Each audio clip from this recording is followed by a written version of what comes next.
My son absolutely hates the taste of fish, refuses to take omega-3 supplements. I guess they're picky. Any tips for sneaking in omega-3s into their diet, perhaps?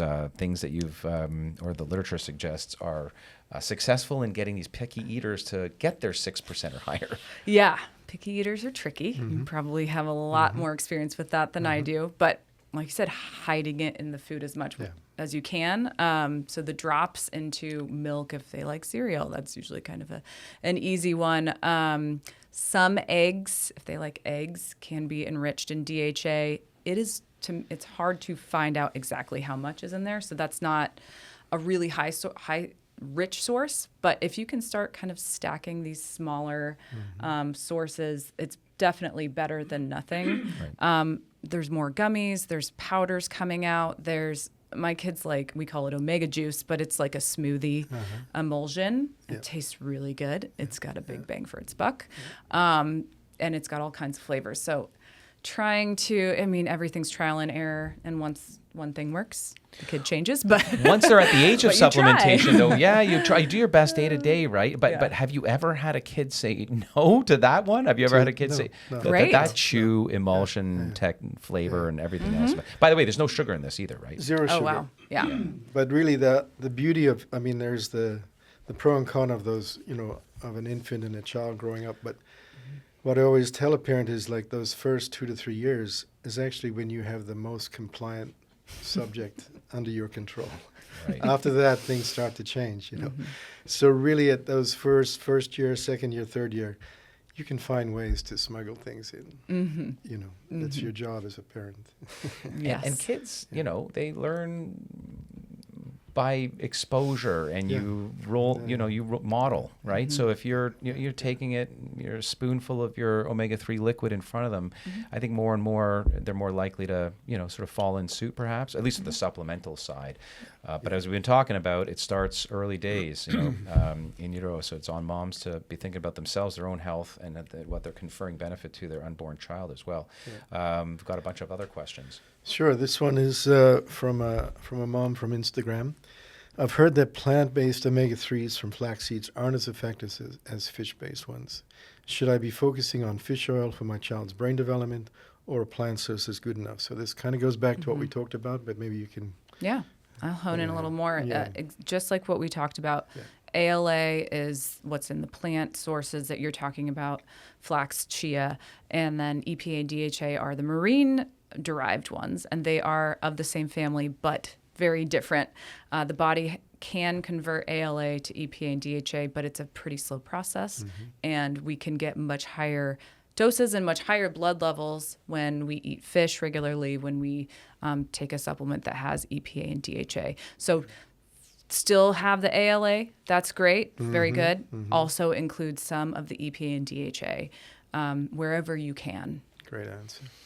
I think the analogy, at least that I use with my own patients sometimes, good or bad, I don't know. But if you're looking for a carbohydrate source, walking into a wheat field and try to munch away on that, you may get that carbohydrate source the body desires. Not that I'm endorsing wheat here, but nonetheless, that's an analogy.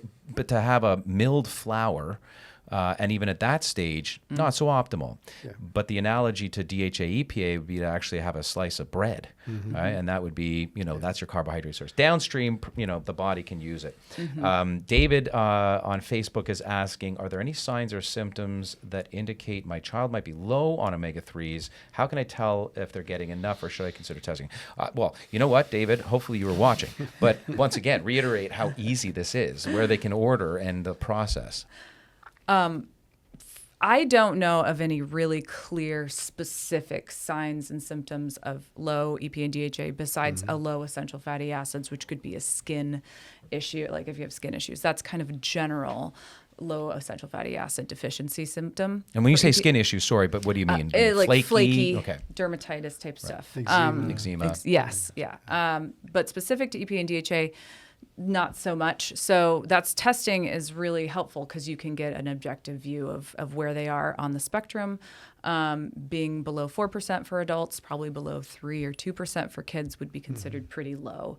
And then bringing that up with diet over the course of months is you should be able to start to see the blood levels go up and hopefully over that time start to see your there is some effect of feeling better potentially, especially being that low. It can show up in a lot of different ways, but being able to track your blood levels and potentially symptoms is helpful. It takes all the guesswork out. I mean, it really does, right? Then you know you're getting this right amount. The child's getting what they need to develop properly. Omegaquant.com, very affordable. Just keep in mind, if people are budgeting out there, it's got to be bookended. You're going to test, you're going to do something about it, and you're going to be retesting. And I love that David's asking, because dads are, getting involved in now some of the adjacent care to the family. So here's one from another mom on Twitter. So my daughter's allergic to seafood, and I'm worried about giving her fish-based omega-3 supplements. What are some safe, allergy-friendly options for ensuring she gets enough omega-3s? So, mention.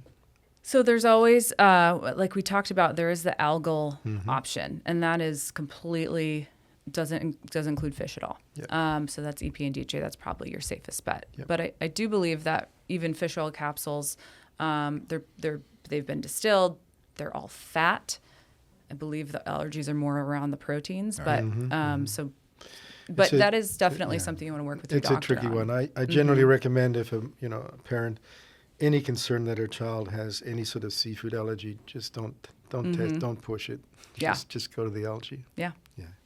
There are great examples of algae-based supplements that are showing as good success. I mean, really, that's what it's at. These distillation processes. There's a big, manufacturers kind of look like a beer manufacturer. They're just basically algae that's pumping out. You give it some sugar and it pumps out some omega-3s. Yeah. It's amazing.